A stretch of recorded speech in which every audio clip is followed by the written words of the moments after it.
Hello, welcome to Life Matters. I'm your host, Brendan O'Connell. Well, Allie Beth Stuckey recently came out with a book called Toxic Empathy. And if you ever look at a television set during this election season, you see one party is using toxic empathy to affect women and how they vote in the national election. And we have with us today Frank Pavone, who's been monitoring all of this and involved in trying to activate Catholics and Christians in America and others to vote the right way. Well, welcome, Frank Pavone. Hi, Brendan. It's great to be with you and with your audience. Well, Frank, let me ask you, first of all, let's take a look at what is your impression of the overall presidential election? What do you see there, and what do you think is correct, and what do you think are maybe lies, and that sort of thing? Yes, well, you know, the presidential race in many ways has been unprecedented this particular season, and we have a Democrat candidate who actually has not been elected as a presidential nominee. She has been a replacement candidate, and in many ways, the enthusiasm behind her has been a manufactured phenomenon. It's not that the people on the other side are for her. They just simply are for their party. They have not actually chosen her. They don't know that much about her. They don't like her that much. And this is why right now, as we get into the final days, literally, before the election, her campaign is in a bit of a panic mode. They see that the support, quote unquote, is very, very shallow and fragile, just as actually for other reasons, the support for Biden was very, very fragile. So I think that we're heading into a situation where the folks on our side are going to be very, very happy with the presidential election results. I think there's reason for confidence. There's no reason for complacency. We have to get out there and vote as if we were 10 points behind and bring other people with us to vote. Of course, that's always the wise advice. But I think we're dealing with a situation here also where, and I'm sure you've seen this, Brendan, that a lot of our fellow citizens are describing this election as a battle between good and evil. I mean, it's just that stark when they see it's more than one party versus another, one candidate versus another. They're saying it's good versus evil because they're seeing this push for unlimited abortion coming from the Democrat side. They're seeing this indoctrination of our children with transgender. They're seeing the migrant problem, the border problem, and people coming into their communities that they don't want there, and there's crime on the increase, and there's chaos on the world stage, and America's leadership is weaker than ever. And they're looking at all this, and of course, not to mention the economy and the prices and the inflation, and they're saying this is a mess. But so much of this has come about through steps that seem to be deliberate on the part of those responsible.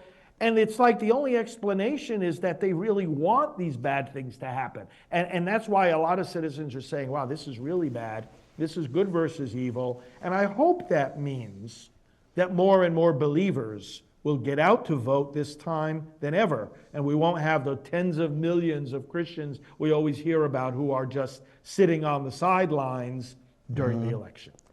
I see. And the Democratic Party has chosen, since the Dobbs decision in June of 2022, they've decided to go the amendment method to try to have abortion constitutionally put into the Constitution.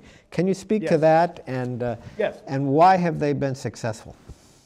Yes, well, so what we have here are 10 states right now. As we speak, people are voting on ballot measures regarding abortion, not as a law, but as a constitutional amendment, which of course is very significant because everything done in the state by the courts, by the legislatures, by the government and by the governor and any government agencies, all of it has to correspond to the Constitution of that state. So what they're doing is trying to put the right to abortion in the Constitution so that there can't be more pro-life laws passed in the future. So we even see, I'm going to mention the states that have them, but among them, for example, are Colorado, Maryland, and New York. And I mention these three because there are no or practically no limits on abortion already in those states. And it's so like, why would the other side want to go through the process of a constitutional amendment? Because they're not talking about making an abortion legal now. It already is. They're trying to stop us from limiting it later. And that's the strategy of the other side. So the other states besides the three I just mentioned are Arizona, Florida, Missouri, Montana, Nebraska, Nevada, and South Dakota. So there are 10 states altogether, and people can find the whole list as well as information about what's going on in each state at stateballotmeasures.org.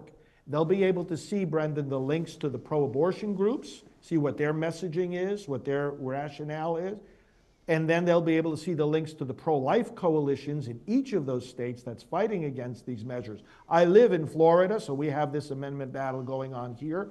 Just the other day, I was in Nebraska helping them against their amendment. And as I say, we got the 8 other states.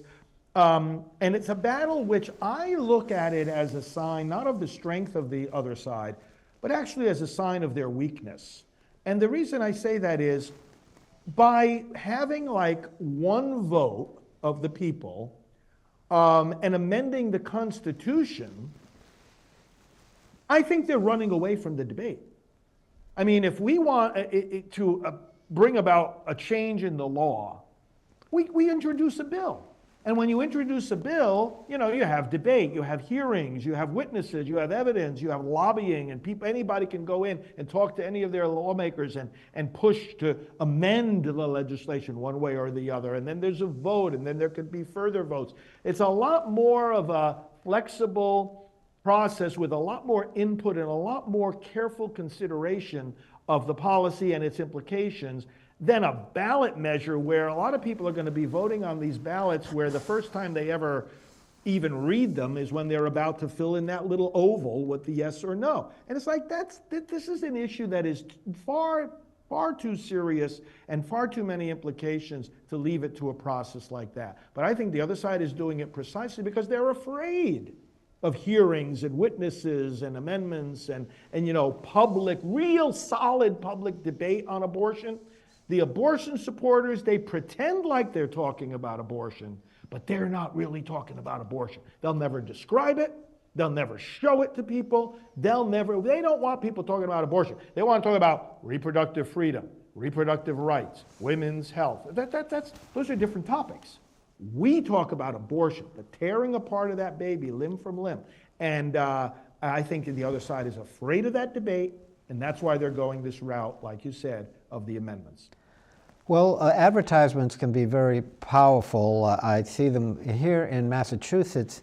New Hampshire has a governor's race with the former U.S. senator running for the governor, and she is trying to couch herself as being pro-abortion. She's not going to change the laws up to 6 months, but she's against, I guess, abortion, or she alludes to that.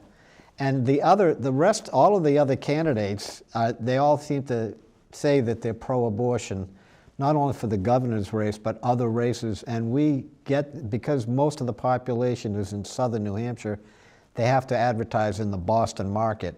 So we see a lot of those commercials, and they're just sound bites, and they're, maybe someone had a child with encephalopathy. I forget the exact word, but or the baby is a still baby, and yes. They try to make it like, oh, that person was awful. If you don't vote for them because they would be against, quote unquote, an abortion on a stillbirth. How do we counter that? Or is there a way? Yes, well, we have to start, first of all, by making it clear where we stand on these various health needs and health circumstances that arise. People always have the opportunity for health care that when their life or their physical health is in danger, the other side always tries to fearmonger and say, oh, you're not going to be able to even save your own life. That's ridiculous. Even the strongest of pro-life laws, they make provision for the doctor to make the determination that, hey, if this person's life is in danger, I'm going to do what I need to do. And of course, we would even be We would even be supportive of measures where, you sometimes have to deliver a baby early, and then you do your best to save that baby and that mother, but that's not an abortion. And so limiting abortion or even prohibiting it does not mean that a person's life or health are going to be at risk. So we've got to dispel those myths simply by saying clearly where we stand and pointing out that the pro-life laws that have been passed provide for the mother's health. For example, Brendan, the Democrats have trotted out these women from, Texas and Louisiana, for example, two different examples. They brought them out at the State of the Union address. They brought them out at the Democrat convention. They brought them up in the debates where they point to these cases where these women claimed that their life was going to be at risk unless they had an abortion. And, oh, look at those mean Republicans with those abortion bans in Texas and Louisiana. Fact of the matter is that those cases, when they were looked at closely, and there were even court cases, Texas Supreme Court ruled on a couple of these cases, where they looked at the details of the case and they said, you know what? This woman could have had an abortion, even under Texas law, even under Louisiana law, which are strong pro-life laws. She could have had the abortion if her doctor said she needed it. But the doctor didn't say she needed it. And you see, so they make a big clown show. I mean, obviously, these individuals, we respect them. We appreciate the difficult circumstances that they may find themselves in. We do not underestimate those circumstances. But if you're going to come forward and start claiming that your problem was because of the law, when in fact it wasn't, what we've got to point out as we make our case is, hey, stop lying. Let's be truthful about this whole thing. Let's start by being truthful about what an abortion is, which, like we said before, the other side doesn't want to do.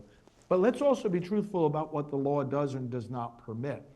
Then, of course, I think we defend our case by saying, the other side brings forth its stories.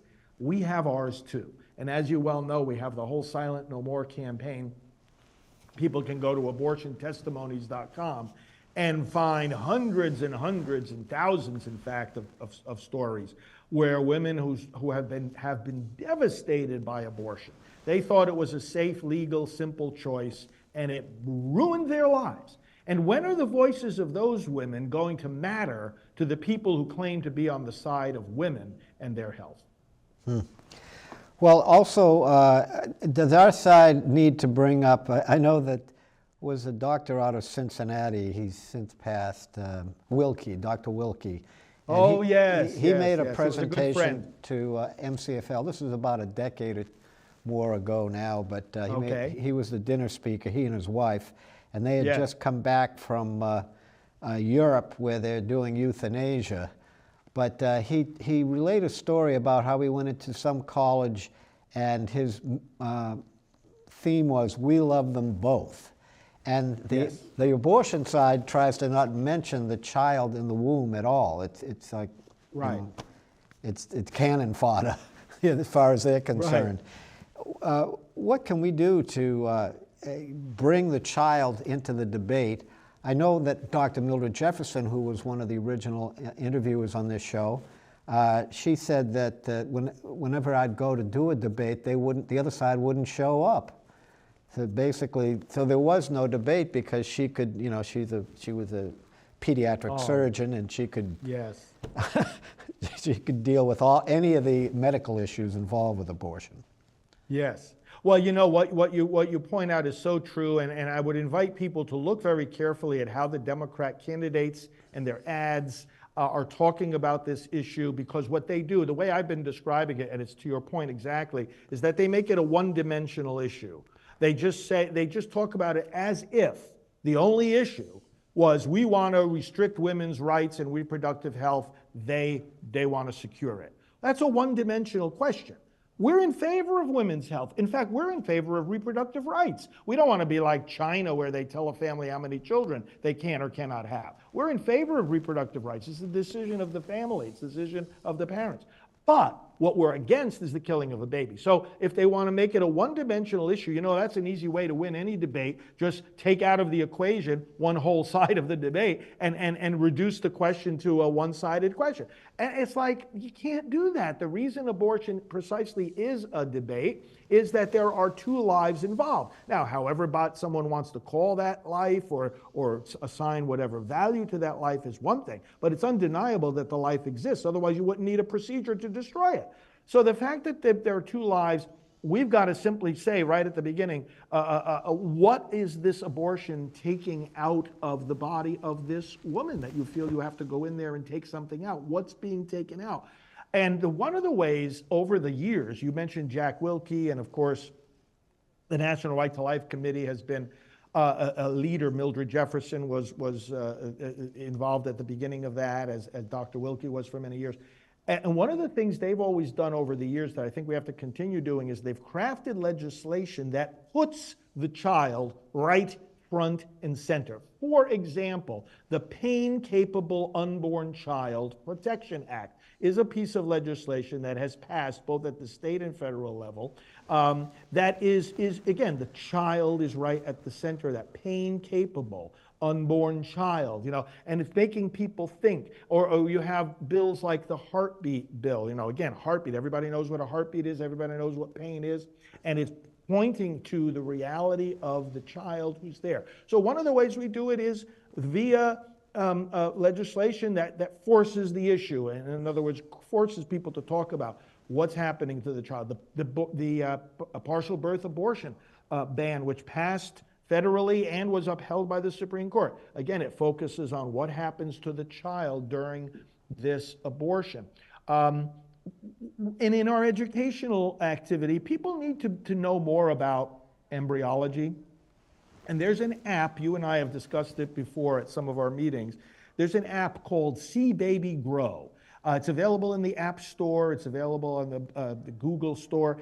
I want to encourage our viewers to look that up because it's the single best tool to understand that the child is real, to see pictures and videos of that child. It even contains educational material and curriculum material for schools and young people and coloring books and the whole gamut. See Baby Grow. And we need to use tools like this, in an age where we've got the knowledge of the whole world at our fingertips on our smartphones. We need to use apps like this, again, to keep, like you said, the baby right at the center of the debate.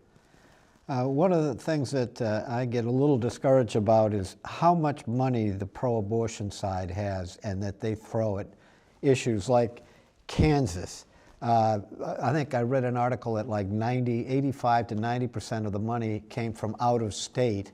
Out of state, yes. Yes. And how does one counteract that? I mean, they're an industry, they make a profit. I know I've had Jim Sedlak on the show, and I'm a finance major, and I would look at he would show me the balance sheet of Planned Parenthood. I'd said every corporation in America would be envious about how much cash they have or marketable securities and very little debt.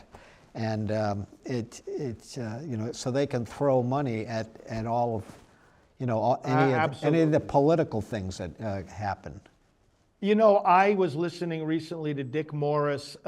He's one of the nation's top political experts, and he was making an important point here about this. He said, look, we're always outspent by the other side, whether we're talking about these ballot measures or just candidate elections. And yet, and you look at the elections we've won, you look at the Clinton versus Trump election back in 2016, she far outspent him, and yet he won. Why is that? Because in politics now, and more of the consultants are recognizing this, what's more influential in an election, even than money, is message. If we can frame the message properly, like we were just discussing, and get that message out so that we get the votes out, it won't matter in the end how much money the other side spends. For example, people are getting more sophisticated. They're seeing through the lies that are bantered back and forth in the political arena. And, they'll look at these attack ads, for example. that are often put forth by candidates.